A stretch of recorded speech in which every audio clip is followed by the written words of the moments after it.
Ever wanted to seamlessly weave the power of your Excel spreadsheets directly into your Substack posts? Today, I'm going to show you exactly how to do that, transforming your raw data into engaging, reader-friendly tables. First things first, open up your Excel spreadsheet and select the data you want to share. This is your core content, so make sure it's organized and accurate.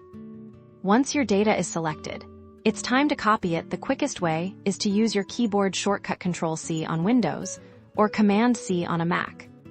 Now, navigate to your Substack post editor. You can either start a new post or edit an existing one where you want to embed your table. Here's the magic. Simply paste your copied data directly into the Substack editor.